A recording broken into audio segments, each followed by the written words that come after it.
প্রিয় দর্শক মণ্ডলী, যে যেখান থেকে আমার ভিডিওটি দেখছেন সকলকে ধন্যবাদ, শুভেচ্ছা এবং আসসালামু আলাইকুম। আজকে একটি পুরনো বিষয় নিয়েই একটু আলাপ করতে চাই, যেটা এর আগে আমিও আমার একটি ভিডিওতে আলোচনা করেছি এবং এই বিষয়টির উপরে সোশ্যাল মিডিয়ায় অনেক টক শো, অনেক ইউটিউবার এবং বিভিন্ন জায়গায় অনেক রাজনৈতিক বক্তাকেও আমরা বক্তৃতায় বলতে দেখেছি এবং বিভিন্ন আলোচনায়, বিভিন্ন সেমিনারে অনেক স্কলারদেরকেও আমরা বিষয়টি আলোচনা করতে দেখেছি এবং সরকারের কাছে বিষয়টির দৃষ্টি আকর্ষণ করতে আমরা দেখেছি। বিষয়টি হচ্ছে আমাদের সশস্ত্র বাহিনীর বঞ্চিত অফিসারদের সুবিধা প্রদানের বিষয়টি বিবেচনা করার ব্যাপারে। বিষয়টির উপর বলার আগে আমি একটা জিনিস বলতে চাই যে দেখেন, বৈষম্য বিরোধী আন্দোলনের মাধ্যমেই কিন্তু জুলাই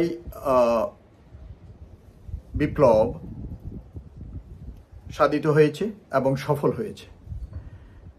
এই বৈষম্য বিরোধী আন্দোলনের মাধ্যমে, এই বৈষম্যের বিরুদ্ধেই আন্দোলন করতে গিয়ে আমাদের দেশের এত পরিবর্তন ঘটলো, একটা সরকার উৎখাত হলো।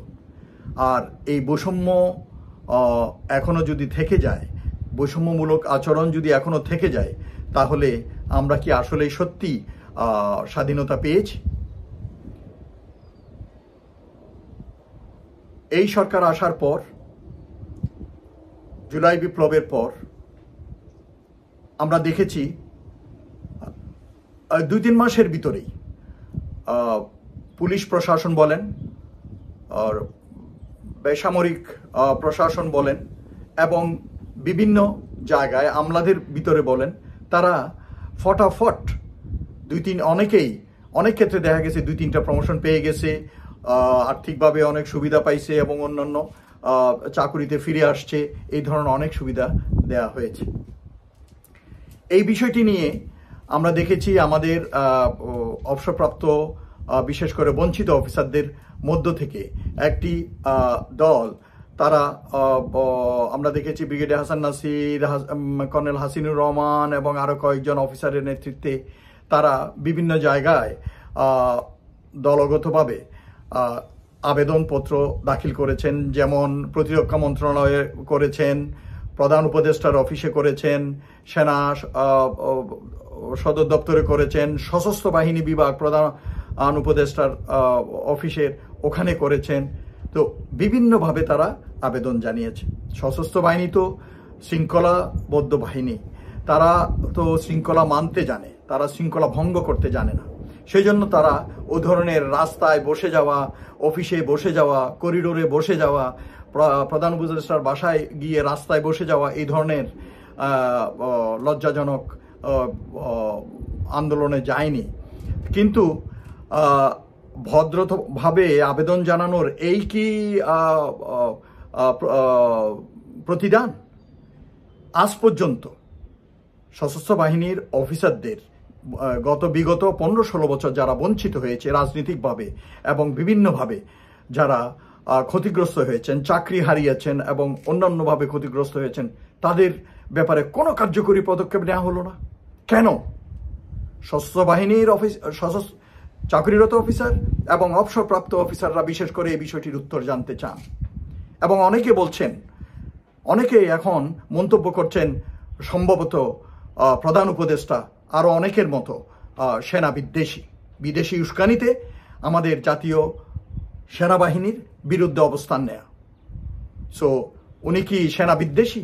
ওনার সরকারে যারা আছেন আমরা জানি অনেকেই বিভিন্ন ঘরানার লোক আছেন এবং সেনা বিদ্বেষী মনোভাব কি তারাও পোষণ করেন? তাহলে কেন আজ পর্যন্ত 11 মাস হয়ে যাওয়ার পরেও এই ব্যাপারে কোনো ব্যবস্থা নেওয়া হলো না? এবং অতি সম্প্রতি 2-3 মাস আগে প্রতিটি সশস্ত্র বাহিনী সদর দপ্তরে, আর্মি, নেভি, এয়ারফোর্স, প্রতিটি সদর দপ্তরে উচ্চ পর্যায়ের সদর দপ্তরের উচ্চ পর্যায়ের একটি করে বোর্ড গঠন করা হয়। বঞ্চিত অফিসারদের বিষয়টি পুনর্বিবেচনার জন্য।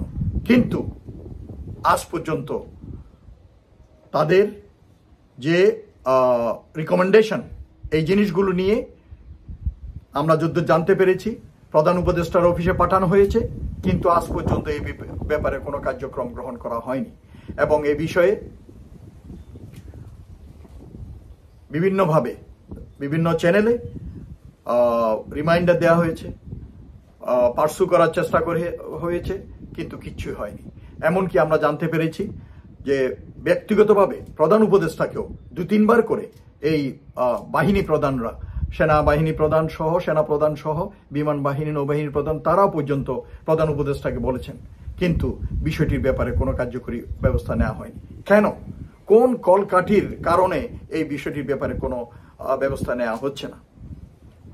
টম, ডিক এন্ড হ্যারি সবাই আন্দোলন করতেছে, জামাই বউ ঝগড়া লাগতেছে, রাস্তায় এসে আন্দোলন করতেছে, সবাই যার যার দাবি দাওয়া পূরণ করতেছে। আর দেশের, জাতির গৌরব আমাদের সশস্ত্র বাহিনী, যারা দেশের ক্রান্তি লগ্নে সবসময় জনগণের পাশে এবং দেশকে উদ্ধারের জন্য দাঁড়ায়, তাদের ব্যক্তিগত কোরবানি দিয়ে, এরপরও তাদের দিকে কেন নজর দেওয়া হচ্ছে না? তাদের স্বার্থের দিকে কেন নজর দেওয়া হচ্ছে না? কোন কারণে? আর 2-1 গান্দা লোক তো সব জায়গায় আছে। স্বৈরাচারী সরকার তাদের জুলুমের, নির্যাতনের কাজ আদায় করার জন্য সব জায়গায়, আমলাদের মাঝে বলেন, পুলিশে বলেন, বিভিন্ন বাহিনীতে বলেন, যেরকম দালাল চাটুকার তৈরি করেছে, সেরকম হয়তো সেনাবাহিনী তো কয়েকজন করেছিল। তারা অনেকে চলে গেছে, অনেকে চলে যাচ্ছে, অনেকে চলে যাবে এবং অনেকে শাস্তি পাবে। কিন্তু এইটার সাথে এইটার কোনো সম্পর্ক নাই। এরা তো বঞ্চিত অফিসার, 15-16 বছর শেখ হাসিনার স্বৈরাচারের নির্যাতনের শিকার হয়েছে। তাদের ব্যাপারে তড়িৎ ব্যবস্থা নেওয়ার ব্যাপারে কেন সরকারের এত সম্মুখ গতি, আমি তো বুঝতে পারছি না। এই আবেদনপত্রগুলা বিভিন্ন বোর্ডের সুপারিশ সহ প্রধান উপদেষ্টার অফিসে গিয়ে বসে আছে আজকে 1 মাসেরও বেশি, 2 মাস হয়ে যাচ্ছে, প্রায় রোজার সময় গেছে, রমজানের সময়। এর উপর কোনো কার্যকরী ব্যবস্থা নেওয়া হয়নি। তো সেই জন্য অনেকে বলছেন যে প্রধান উপদেষ্টা হয়তো সেনা বিদ্বেষী, না হলে উনি জাতীয় নিরাপত্তা সম্বলিত, জাতীয় প্রতিরক্ষার ব্যাপারে প্রধান হাতিয়ার হচ্ছে আমাদের সশস্ত্র বাহিনী। আমাদের সশস্ত্র বাহিনী ছাড়া জাতীয় প্রতিরক্ষা বিষয়ে কোনো কার্যক্রম গ্রহণ করা সম্ভব নয়। আর এদেরকে পাশ কাটিয়ে সরকার দেখা গেছে যে ওই যে রাখাইন করিডোর, তারপরে আরো অন্যান্য সীমান্ত এলাকা সংক্রান্ত বিষয়ে তারা নিজেরাই সিদ্ধান্ত নেওয়ার চেষ্টা করছিলেন। ওয়াই? আপনি কি প্রধান উপদেষ্টা মহোদয়, স্যার, আপনি কি সেনাবাহিনীকে পছন্দ করেন না? ওই যে মুনতাসির মামুনদের মতো, রাশেদ খান মেননদের মতো, এই ধরনের তো বিদেশি টাকা খেয়ে আমাদের জাতীয় সেনাবাহিনীর বিরুদ্ধে প্রচার প্রপাগান্ডা চালানোর জন্য আমাদের দেশে অনেকেই আছে। আপনি কি তাদের মতো হয়ে গেলেন নাকি?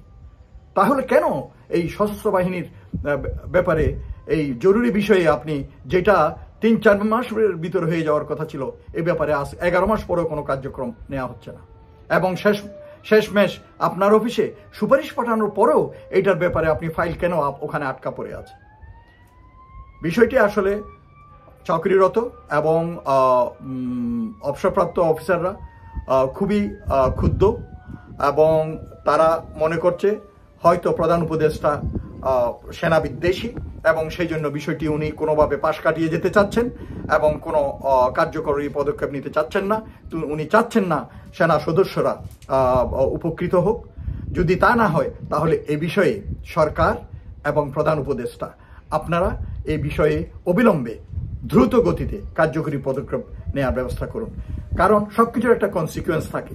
এই বিষয়টি একটা বিস্ফোরা হয়ে যে কিরকম একটা সমস্যা সৃষ্টি করতে পারে তা হয়তো আমরা এখনো ধারণা করতে পারছি না। কাজেই অনুরোধ থাকবে এই বিষয়টির উপর যেন সরকারের দৃষ্টি আকর্ষিত হয়। আসসালামু আলাইকুম।